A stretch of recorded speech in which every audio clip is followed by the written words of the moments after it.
Amino acids को दो types में बांटा गया है।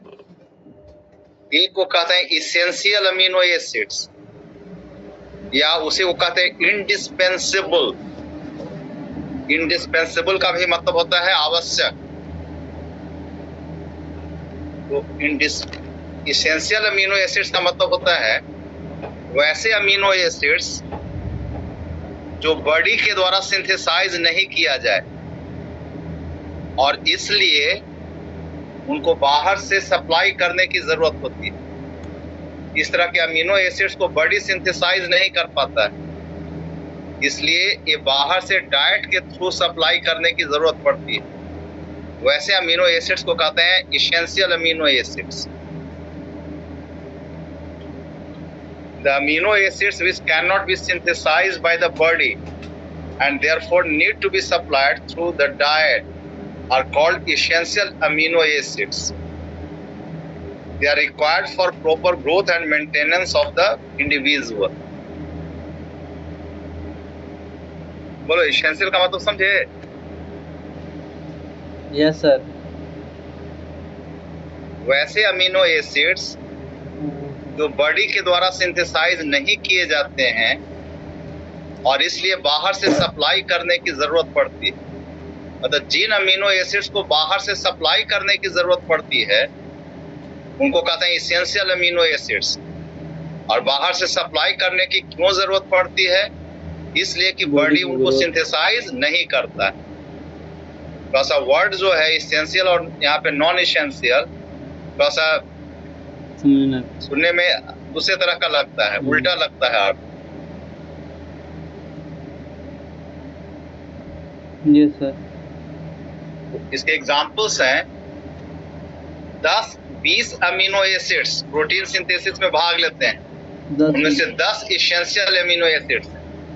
एग्जांपल्स हैं arginine, valine, histidine, isoleucine, leucine, lysine, methionine, phenylalanine, threonine and tryptophan.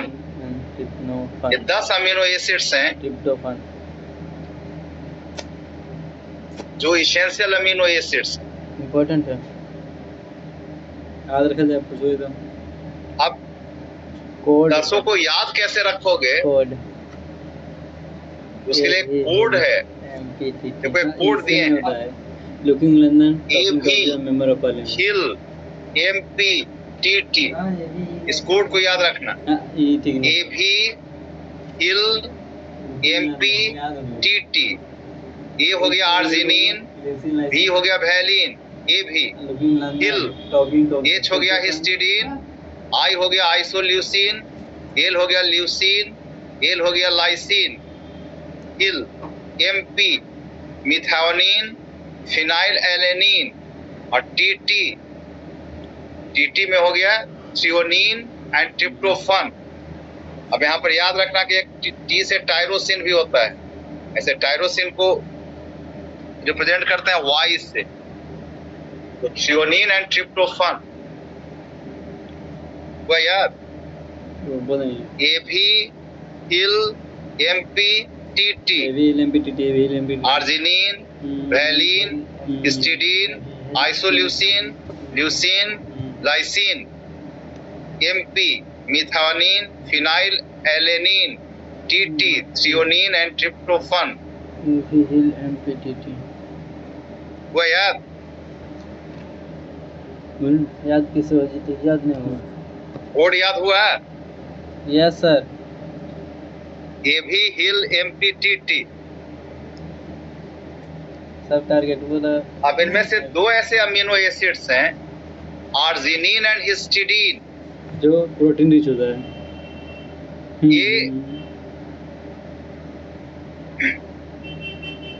Adults के द्वारा सिंथेसाइज किए जाते हैं।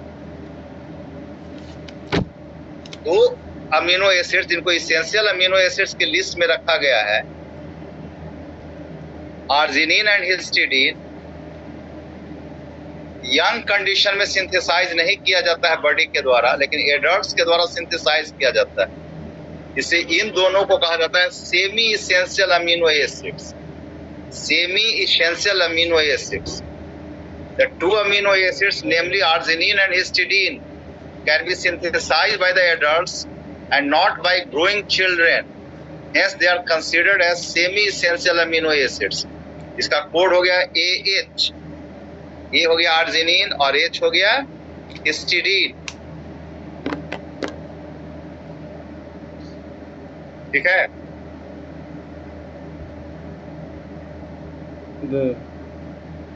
अब देखो non essential amino acids. Non essential किसको कहेंगे? तो वैसे अमीनो एसिड्स जिनको बाहर से सप्लाई करने की जरूरत नहीं होती है। क्यों बाहर से सप्लाई करने की जरूरत नहीं होती है? तो बॉडी खुद सिंथेसाइज कर लेता है। इस तरह के अमीनो एसिड्स को बॉडी खुद सिंथेसाइज कर लेता है, इससे बाहर से सप्लाई करने की जरूरत नहीं होती। इनको कहते हैं non essential amino acids. The amino acids which can be synthesized by the body खुद बना लेता है इसमें amino acid. body to meet the biological needs and hence need not be supplied through diet। और नॉन इसेंशियल अमीनो एसिड्स भी 10 तरह के होते हैं। Glycine, alanine, serine, cysteine, aspartate, asparagine, glutamate, glutamine, tyrosine and proline. 10। अब इसके लिए code है याद रखने के लिए गैस CA-AGGTP। Gas GAS-CA-AGGTP। अब गैस GAS, G हो गया ग्लाइसिन, A हो गया एलेनिन, S हो गया सीरीन, CA सिस्टीन और A हो गया एस्पार्टेट और AGG एस्पाराजीन, ग्लूटामिक एसिड या ग्लूटामेट, ग्लूटामीन और TP हो गया टायरोसिन एंड प्रोलीन। ये 20 अमीनो एसिड्स हो गए जिसमें 10 इसेंशियल अमीनो एसिड्स हैं जिनको बॉडी सिंथेसाइज नहीं करता है, इसलिए बाहर से सप्लाई करने की जरूरत होती है। और 10 अमीनो एसिड्स हैं जिनको बॉडी सिंथेसाइज करता है, इससे बाहर से सप्लाई करने की जरूरत नहीं है। अब 10 का नाम कैसे याद रखना है, तो उसके लिए कोड दिए हैं। इसेंशियल के लिए AB, HIL, MPTT और नॉन इसेंशियल के लिए गैस CA-AGG-TP। ये तुम नहीं देखो रोहित, तुम ऐसी सुन याद आता है कि नहीं तुमको? Yes sir. ये कोड याद रखना। कोड याद, ये क्वेश्चन पूछ देता है, दे देगा नाम 4 अमीनो एसिड्स का, पूछेगा इसमें से कौन इसेंशियल है या नॉन इसेंशियल है। 10 ठीक है। तो ऐसे याद रखना मुश्किल है, लेकिन यदि कोड याद रखते हो तो कोड से तुम बता सकते हो। हम देखा तुम किसका नाम कौन आ रहा है, किसका गैस CA-AGG। अब देखो classification based on metabolic fate of amino acids. Fate मतलब अमीनो एसिड्स क्या बनाता है, अमीनो एसिड किसका प्रिकर्सर है, अमीनो एसिड से बनता क्या है, इसके आधार पे एक होता है ग्लाइकोजेनिक अमीनो एसिड्स। ग्लाइकोजेनिक वैसे अमीनो एसिड्स जिनसे ग्लूकोज बनता है या ग्लाइकोजेन बनता है, उनको कहते हैं glycogenic amino acids. They serve as precursors for formation of glucose और ग्लाइकोजेन। एग्जाम्पल है एलेनिन, एस्पार्टेट, ग्लाइसिन, मिथायोनिन। ये सब एग्जाम्पल नहीं भी याद रख सकते हो। ग्लाइकोजेनिक याद रखना, जिनसे ग्लूकोज बनता है या ग्लाइकोजेन बनता है, उनको कहते हैं ग्लाइकोजेनिक अमीनो एसिड्स। और कीटोजेनिक अमीनो एसिड्स कहते हैं वैसे अमीनो एसिड्स को जिनसे फैट बनता है, उनको कहते हैं कीटोजेनिक अमीनो एसिड। जैसे ल्यूसीन, लाइसिन, ये दोनों कीटोजेनिक हैं। और glycogenic and ketogenic amino acids, confuse करो बाद में पढ़ो, इसलिए लिख रही नोट इम्पोर्टेंट। वैसे अमीनो एसिड जिनसे दोनों का सिंथेसिस होता है, ग्लूकोज का भी और फैट का भी, उनको कहते हैं glycogenic and ketogenic amino acids. They serve as precursors for synthesis of both glucose and fat, जैसे आइसोल्यूसिन, फिनाइलएलेनिन, टायरोसिन। तो 3 तरह के अमीनो एसिड्स होते हैं फैट के आधार पे। ग्लाइकोजेनिक अमीनो एसिड्स जिनसे ग्लूकोज या ग्लाइकोजेन बनता है, मतलब कार्बोहाइड्रेट बनता है। कीटोजेनिक अमीनो एसिड्स जिनसे फैट बनता है। ग्लाइकोजेनिक एंड कीटोजेनिक अमीनो एसिड्स जिनसे दोनों बनते हैं, ग्लूकोज भी बनता है और फैट भी बनता है। अब properties of amino acids, physical properties. Physical properties में एक है सोल्युबिलिटी। तो most of the amino acids are usually soluble in water but insoluble in organic solvents। ज्यादातर अमीनो एसिड्स वाटर में सोल्यूबल होते हैं, ऑर्गेनिक एसिड्स में, ऑर्गेनिक सॉल्वेंट्स में इनसोल्यूबल होते हैं।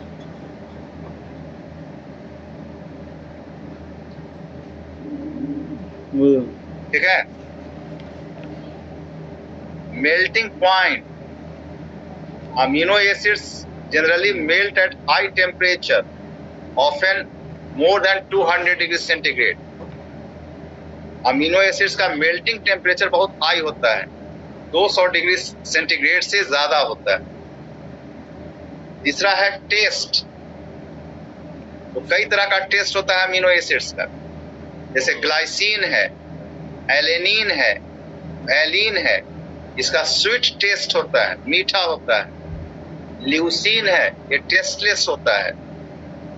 आर्जिनिन है, आइसोल्यूसिन है, ये बीटर टेस्ट का होता है। Glycine, alanine, valine sweet taste होता है, ल्यूसीन टेस्टलेस होता है, आर्जिनिन और आइसोल्यूसिन बीटर टेस्ट का होता है।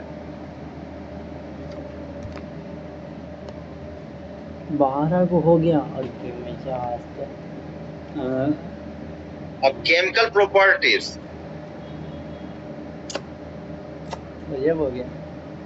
एक है reaction due to carboxylic group, carboxylic group के कारण रिएक्शन। और कहाँ?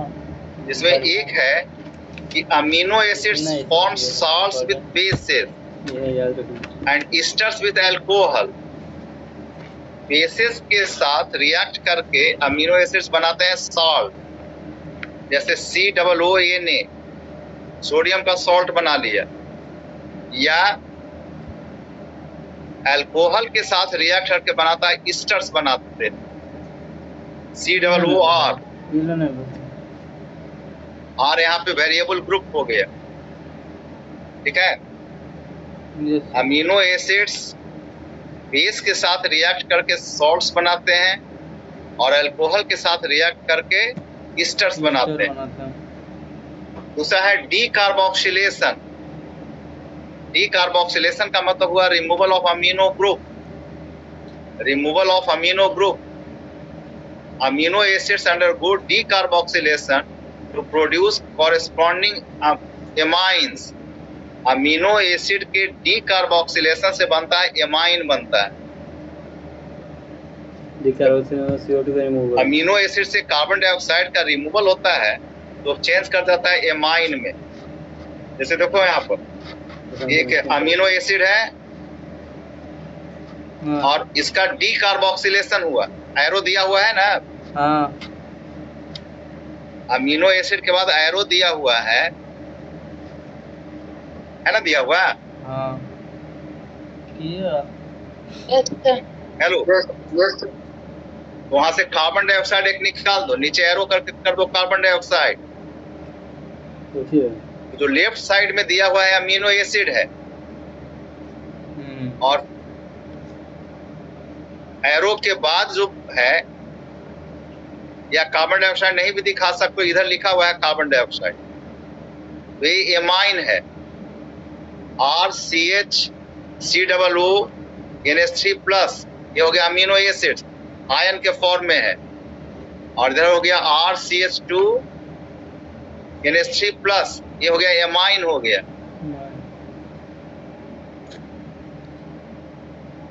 यहाँ पे क्या है कि नीचे डाल के CO2 निकल रहा है मतलब रिएक्टर में, ऐसे देखना है। बोलो, अमीनो एसिड के डीकार्बोक्सिलेशन से बनता है एमाइन। एमाइन का स्ट्रक्चर देख रहे हो? अरे COOH हट गया तो CO2 हट गया और H चला गया CH के साथ, तो CH हो गया CH2।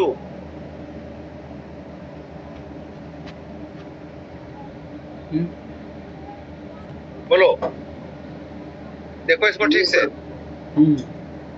हाँ सर ठीक। यहाँ पे हट रहा है तो CH2 बना। सही है। CH2 बन रहा है। जैसे हिस्टिडीन, हिस्टिडीन एक अमीनो एसिड है, इसके डीकार्बोक्सिलेशन से बनता है हिस्टामीन, हिस्टामीन एमाइन है। टायरोसिन, टायरोसिन के डीकार्बोक्सिलेशन से बनता है टायरामाइन, टायरामाइन हो गया जितना भी है ना सब एमाइन। ग्लूटामेट, ग्लूटामिक एसिड, इसके डीकार्बोक्सिलेशन से बनता है गामा एमाइनो ब्यूट्रिक एसिड, गाबा, ये भी एमाइन है।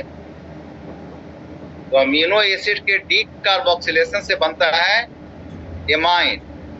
जैसे हिस्टिडीन के डीकार्बोक्सिलेशन से हिस्टामाइन, टायरोसिन के डीकार्बोक्सिलेशन से टायरामाइन, और ग्लूटामिक एसिड के डीकार्बोक्सिलेशन से बनता है गामा एमाइनो ब्यूट्रिक एसिड, गाबा। अच्छा, गामा एमाइनो ब्यूट्रिक एसिड। अब देखो रिएक्शन विद अमोनिया, अमोनिया के साथ reaction. The carboxyl group of dicarboxylic amino acids. The carboxyl group of dicarboxylic amino acids reacts with ammonia to form amide. कुछ ऐसे amino acids हैं जिसमें दो carboxyl group होता है, तो उसको कहते हैं डाइकार्बोक्सिलिक अमीनो एसिड्स। तो जो डाइकार्बोक्सिलिक अमीनो एसिड्स हैं अमोनिया के साथ रिएक्ट करके बनाते हैं एमाइड बनाते हैं। जैसे aspartic acid plus ammonia, asparagine, glutamic acid plus ammonia, glutamine. ऐसे एस्पेराजीन, ग्लूटामीन, ये सब हम लोग अमीनो एसिड के लिस्ट में रखे हैं, लेकिन एक्चुअली ये सब एमाइड्स हैं। एस्पार्टिक एसिड अमोनिया के साथ रिएक्ट करके बनाता है एस्पेराजीन, ग्लूटामिक एसिड अमोनिया के साथ रिएक्ट करके बनाता है ग्लूटामीन। एस्पेराजीन, ग्लूटामीन, ये सब एमाइड्स हैं।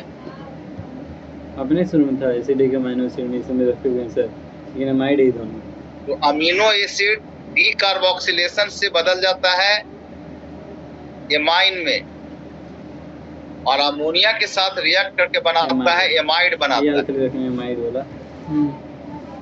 कार्बोक्सिलिक एसिड जो है रिएक्ट करता है अमोनिया साथ में, जो देखो reaction due to amino group, amino group के कारण रिएक्शन। पहले था कार्बोक्सिलिक ग्रुप के कारण। इसमें देखो transfer of an amino group from an amino acid to a keto acid is known as transamination. Amino acid के अमीनो ग्रुप का ट्रांसफर होता है कीटो एसिड को, इसको कहते हैं transamination. Transfer of amino group from an amino acid to keto acid is known as transamination. This process involves the interconversion of a pair of amino acids and pair of keto acids catalyzed by a group of enzymes called transaminases. Transamination के लिए जो enzyme responsible है उसको कहते हैं transaminase. अब उसको कहते हैं अमाइनो ट्रांसफरेज। देखो एग्जांपल देखो, एक अमीनो एसिड 1 है और दूसरा है कीटो एसिड 1। अब अमीनो एसिड का अमीनो ग्रुप चला गया कीटो एसिड 1 पे, कीटो एसिड 1 अमीनो ग्रुप लेकर बदल गया अमीनो एसिड 2 में, एक दूसरे तरह का अमीनो एसिड बना दिया। जो पहला अमीनो एसिड है उसे अलग अमीनो एसिड बना दिया, क्योंकि देखो वेरिएबल ग्रुप चेंज कर गया। पहले अमीनो एसिड में R1 है और जो दूसरा बन रहा है अमीनो एसिड उसमें R2 है, और amino acid amino group transfer करके बदल जाएगा कीटो ग्रुप में, कीटो एसिड में, तो कीटो एसिड 2 बन गया। या ध्यान से इसको देखो और बोलो।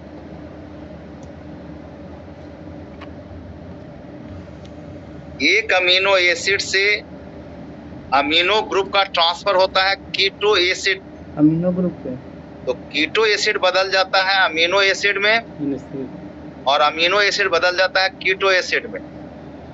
लेकिन जब अमीनो एसिड एक कीटो एसिड, मान लो कि अमीनो एसिड 1 है, वो कीटो एसिड 1 को ट्रांसफर कर रहा है अमीनो ग्रुप, तो कीटो एसिड 1 अमीनो एसिड 2 बना देगा, एक दूसरे तरह का अमीनो एसिड बना देगा। कीटो बना और कीटो एसिड 1 चेंज कर जाएगा कीटो एसिड जो अमीनो एसिड 1 है वो चेंज कर देगा कीटो एसिड 2 में। अमीनो एसिड 1 कीटो एसिड 2 में से, और कीटो एसिड 1 अमीनो एसिड 2 में, क्योंकि जो वेरिएबल ग्रुप है वो चेंज कर रहा है।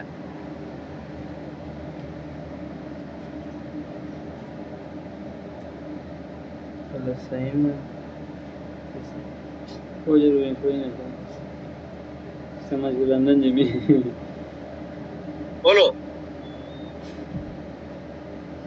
हमारा दबी नहीं थे, एक बार दोबारा सुनी पड़े सर्किट। हाँ तो वाला तक कर देंगे। क्या हुआ? एक बार और समझा, एक बार फिर से रिपीट कर दीजिएगा सर। ट्रांसएमिनेशन, ट्रांसएमिनेशन का मतलब होता है ट्रांसफर ऑफ अमीनो ग्रुप। तो अमीनो एसिड से अमीनो ग्रुप का ट्रांसफर होता है कीटो एसिड, इस प्रोसेस को कहते हैं ट्रांसएमिनेशन।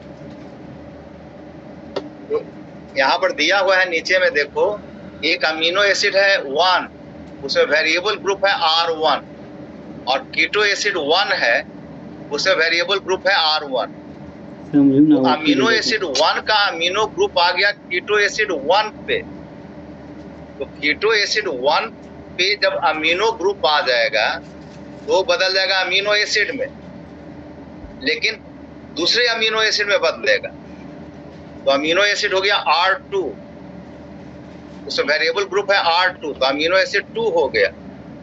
और amino acid amino group transfer करके बदल जाएगा कीटो एसिड 2 में।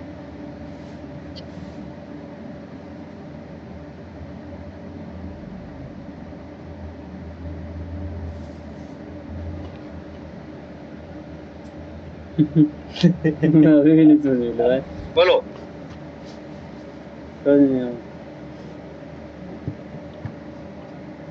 फिर से कहेंगे।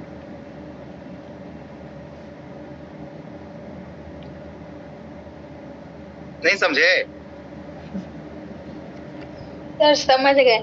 एमिनो एसिड 1 बदल जाएगा कीटो एसिड 1 में, फिर उसके बाद ग्रुप में आएगा R2, तो एमिनो एसिड 2 में बदलेगा। 1 कीटो एसिड 1 में बदल नहीं रहा है। Amino acid 1 amino group transfer कर रहा है कीटो एसिड 1 को। हाँ सर वही। जब कीटो एसिड 1 को ट्रांसफर कर देगा अमीनो ग्रुप, तो कीटो एसिड 1 बदल जाएगा अमीनो एसिड में। लेकिन वो जो अमीनो एसिड होगा पहले अमीनो एसिड से डिफरेंट होगा, तो वो अमीनो एसिड 2 हो गया। तो उसमें वेरिएबल ग्रुप हो गया R2, पहले वाले में है R1, इसमें हो गया R2। और अमीनो एसिड 1 जब अमीनो ग्रुप ट्रांसफर कर देगा कीटो एसिड 1 में, तो अमीनो एसिड बदल जाएगा कीटो एसिड 2 में। तो यहाँ पर एक पेयर अमीनो एसिड और कीटो एसिड इन्वॉल्व हैं। This process involves the interconversion of a pair of amino acids and a pair of keto acids. अभी नहीं समझ लेकर ग्रुपों के। और इस स्टेप को कैटलाइज करता है एक enzyme transaminase. Transaminase is a type of transferase, इसी को एमाइनो ट्रांसफरेज भी कहते हैं। ये तो एमाइनो के यहाँ पर कीटो बदल जाता है, ऑक्सीजन लग जाता है है कि नहीं? बोलो। अरे NH2 हटता है ना। बोलो करल। यस सर, समझ गए। तुम ऐसे मान लो कि हम लिख दिए इक्वेशन में, यस सर।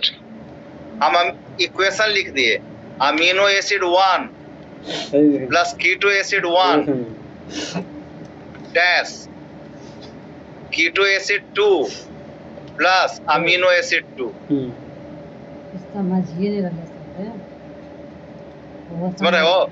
यस सर, गलती से amino acid 1 plus keto acid 1, amino acid 1 का अमीनो ग्रुप चला गया कीटो एसिड पे, हाँ। तो अमीनो एसिड बदल गया कीटो एसिड 2 में, और कीटो एसिड अमीनो ग्रुप लेकर बदल गया अमीनो एसिड 2 में। हाँ। कीटो ग्रुप जो है अमीनो ईरा लेकर के ठीक है, बदल के अमीनो एसिड 2 में। कीटो एसिड 1 जो है ना, ई लिया इसका NH2 लेगा ना, बोलो। NH3 देखो ना, ई लिया के हाँ ई लेगा इसका, यस सर, क्लियर है। इसमें बदल गया। हाँ दूसरा है Yes, sir. Oxidative deamination.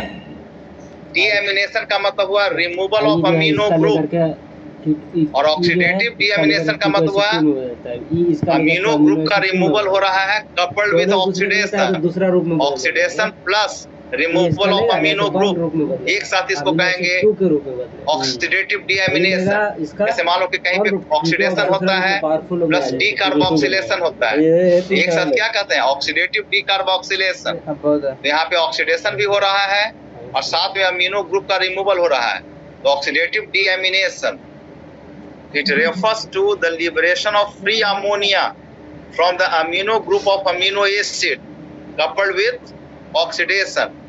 Amino acid से अमोनिया का रिमूवल हो रहा है, साथ में ऑक्सीडेशन हो रहा है।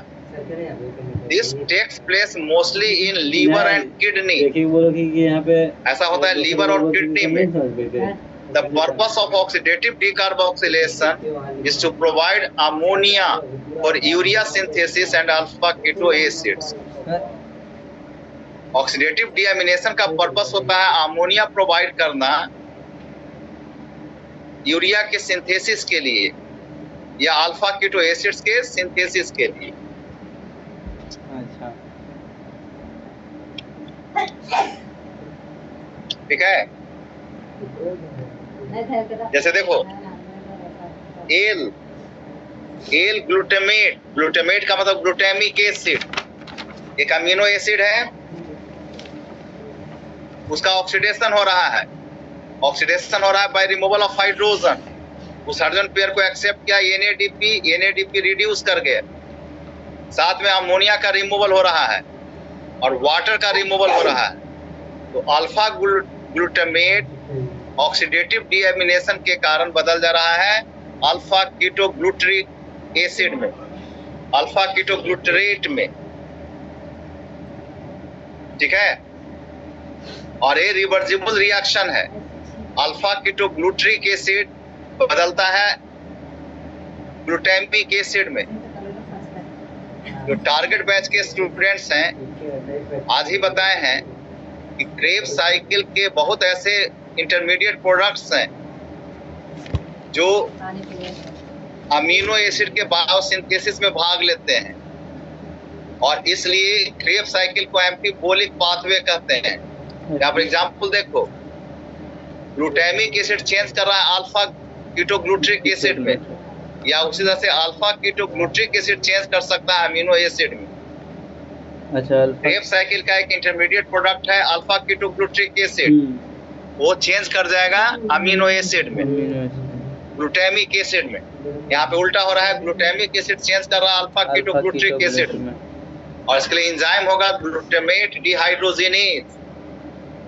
ग्लूटामेट डिहाइड्रोजिनेज, ठीक है,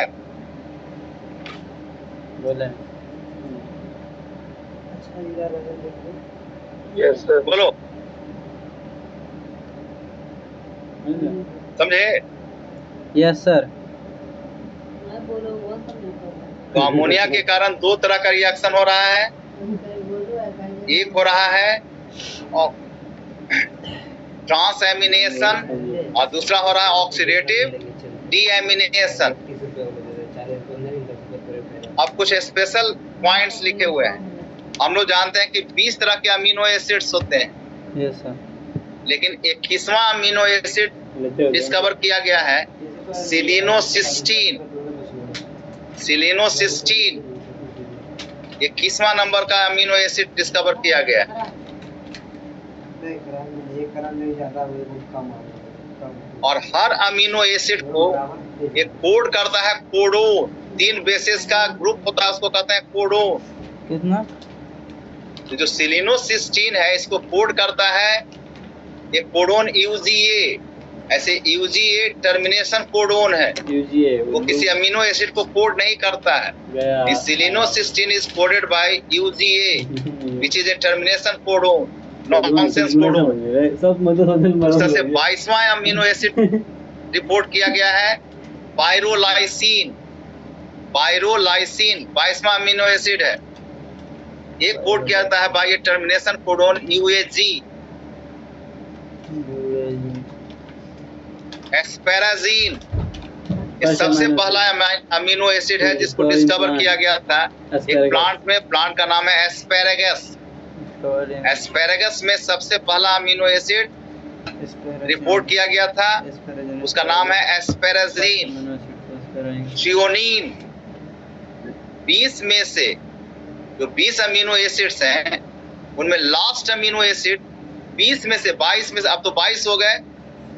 ऐसे अभी भी हम लोग कहते हैं कि प्रोटीन सिंथेसिस में 20 अमीनो एसिड्स भाग लेते हैं। यदि हम 20 की बात करें तो उस 20 में लास्ट अमीनो एसिड जिसको डिस्कवर किया गया वो था थ्रियो और ग्लूटामेट। ग्लूटामेट एक अमीनो एसिड है जिसका नाम पड़ा है ग्लूटेन से। व्हीट में पाया जाता है ग्लूटेन, उसी से इसका नाम पड़ गया है ग्लूटामेट। और टायरोसिन, टायरोसिन को सबसे पहले आइसोलेट किया गया था चीज से। और चीज के लिए ग्रीक वर्ड है टायरोस। टायरोस ग्रीक वर्ड है जिसका मीनिंग होता है चीज, इसलिए इसका नाम पड़ गया टायरोसिन। और ग्लाइसिन का नाम पड़ा है स्वीट टेस्ट के लिए। ग्रीक वर्ड है ग्लाइकोस। ग्लाइकोस का मतलब होता है स्वीट, इसी से इसका नाम पड़ गया ग्लाइसिन। बोलो सुना ये समझने में कुछ दिक्कत हो गया। Yes sir. तो अमीनो एसिड समाप्त हो गया। अब छुट्टी। तो अमीनो एसिड खत्म हो गया। Yes sir. जैसा एक बार देख लेना सबको, और जहाँ जहाँ याद रखने वाली बात है उसको याद रखना।